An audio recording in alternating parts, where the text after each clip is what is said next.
إلي أنه استمع نفر من الجن فقالوا إنا سمعنا قرآنا عجبا. الحمد لله الواحد الغفار والصلاة والسلام على سيد المختار وعلى آله الأطهار وعلى أصحابه الأخيار أما بعد. اعوذ باللہ السمیع العلیم من الشیطان الرجیم بسم اللہ الرحمن الرحیم.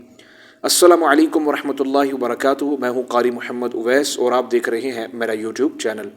امید ہے کہ تمام ناظرین اکرام و طلباء اکرام خیر و عافیت کے ساتھ ہوں گے. ان تمام احباب کا تہ دل سے میں شکریہ ادا کرتا ہوں جنہوں نے میرے چینل کو سبسکرائب کیا اور میرے ساتھ میرے مشن میں شامل ہوئے.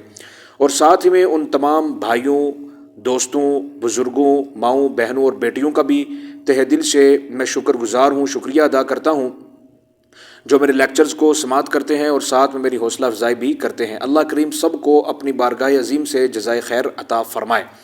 دعا کریں کہ اللہ کریم مجھے اپنے مشن میں کامیابی و کامرانی و ترقی عطا فرمائے اور درست لفظ ادائیگی تجوید کے ساتھ عربی لب و لہجہ میں قرأت قرآنیہ کی شناسائی کے ساتھ قرآن پاک سیکھنے اور سکھانے کی توفیق عطا فرمائے اور بروز قیامت اس عظیم کتاب کی ہم سب کو شفاعت کاملہ نصیب فرمائے.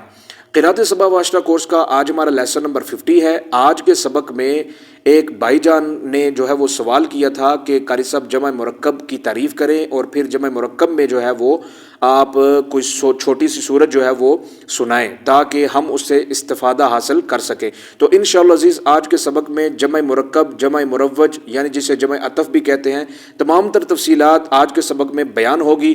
تمام طلباء کرام سے گزارش ہے کہ سبق کو شروع سے آخر تک لازمی سماعت فرمائیں تاکہ کسی بھی قسم کا کوئی سوال آپ کے ذہن میں نہ رہ سکے.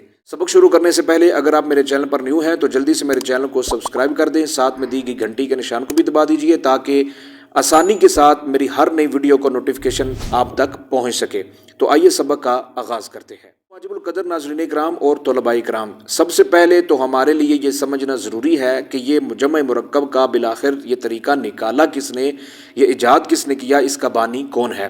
تو جان لیجئے اس ہستی کا نام ہے امام ابو الخیر علامہ شمس الدین جزری شافعی رحمۃ اللہ تعالی علیہ، جنہوں نے ابتدائی دور میں تو جمع وقف ہی کو اختیار کیا، مگر جب اللہ تعالیٰ نے آپ کو اس علم قرات کے اندر کمال عطا کیا، مہارت تامہ عطا فرمائی، اور پھر جب آپ امامت کے درجے پر فائز ہوئے تو جمع بالوقف اور جمع بالحرف کو مرکب کر کے آپ نے ایک نیا طریقہ نکالا جس کا نام کیا رکھا گیا، جمع مرکب، یعنی دونوں جمعوں کو جمع کر کے پڑھنا، جمع وقف اور جمع حرف کو ملا کے مرکب کر کے پڑھنا، تو اسے کیا کہتے ہیں، جمع مرکب. تو جمع مرکب کی مزید جو ہے وہ تفصیل یوں ہے کہ آپ جس قاری اور راوی کو مقدم سمجھے سب سے پہلے اس کو شروع کریں اور مناسب مقام پر وقفے انتظاری کریں. وقفے انتظاری کا بھی آپ کو علم ہے، کسے کہتے ہیں کہ قراء کرام کی روایتوں کو پڑھتے وقت کسی ایک کلمے پر یا آیت پر بار بار وقف کرنے کو کیا کہتے ہیں، وقفے انتظاری کہتے ہیں. یعنی ایک روایت پڑھنے کے بعد دوسری روایت پڑھنے کے انتظار میں جو وقف کیا جاتا ہے، اسی مناسبت سے پھر اس کو کیا کہتے ہیں، وقفے انتظاری کہتے ہیں. ٹھیک ہے. پھر وقف سے قریب جس قاری اور راوی کا اختلاف ہو اسے پڑھا جائے، پھر اس کے بعد والے کو اسی طرح اس کے ساتھ مندرج نہ ہونے دے. ٹھیک ہے. ایسے ہی وہ تمام قراء کرام کی قراتوں کو پڑھتا رہے. اگر ایک کلمے میں زائد قراء کرام کا اختلاف ہو تو ناموں کی ترتیب سے کیا کرے، تقدیم و تاخیر کرے. ٹھیک ہے. پھر اس کے بعد تمام وجوہ کے مکمل ہونے کے بعد اسی قاری کے لیے جسے وہ سمجھتا ہے کہ یہ مقدم ہے اسے اسی سے کیا کرے، ابتدا کرے.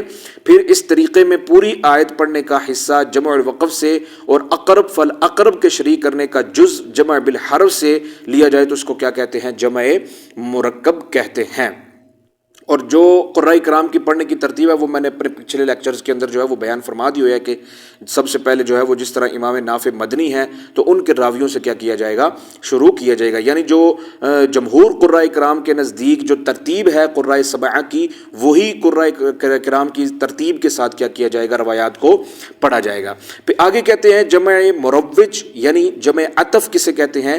جمع مروج آج کل جو ہے یہ علامہ جزری رحمہ اللہ کے نکالے ہوئے طریقے طریقے کی کیا ہے مکمل ترین صورت ہے، وہ یہ کہ سب سے پہلے قالون کو بلا عطف قاری اور راوی وقف کے صحیح محل تک پڑھے، اور پھر جو قراء کرام شریک ہو گئے ہیں گویا ان کی وجوہ مکمل ہو گئی، ان کے لیے لٹانے کی ضرورت نہیں ہے۔ جیسے جمعی قراء جب لکھا جاتا ہے نا تو پھر سب قراء اس میں کیا ہو جاتے ہیں شامل، بار بار ان کو لٹانے کی ضرورت نہیں پڑتی ہے، اور جو اختلاف رہ جائیں ان کے لیے اسی کلمے کو کیا کر لیا جائے، پڑھ لیا جائے، اور جو وقف کے قریب اختلاف ہے اس کو کیا کیا جائے، بار بار پڑھا جائے۔ اس سے پہلے والے کو اسی طرح اوپر پڑھتے چلے جائیں تو اسے کیا کہیں گے، جمع مروج یا جمع عطف کہتے ہیں۔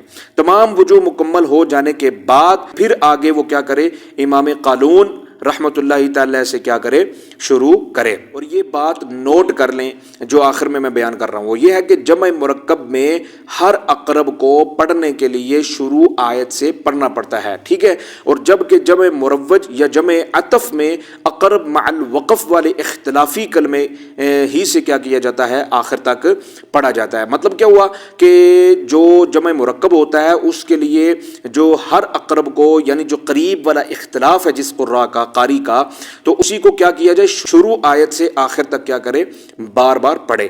اور جمع مروج میں کیا ہوتا ہے، شروع آیت سے نہیں کرنا پڑتا بلکہ اسی اختلافی کلمے ہی سے آخر تک کیا کیا جاتا ہے، پڑھا جاتا ہے۔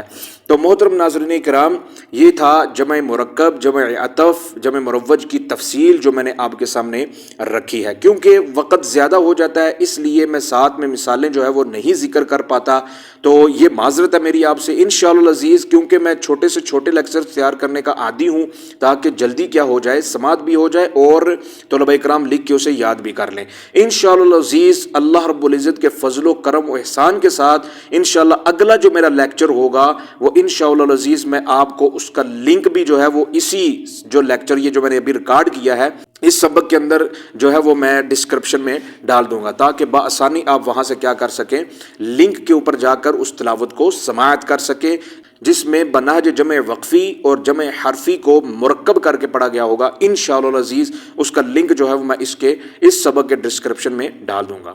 موجودہ چیز کو اپنے دعاؤں میں یاد رکھیے۔ اللہ حافظ، السلام علیکم ورحمۃ اللہ وبرکاتہ۔ كذلك لنثبت به فؤادك ورتلناه ترتيلا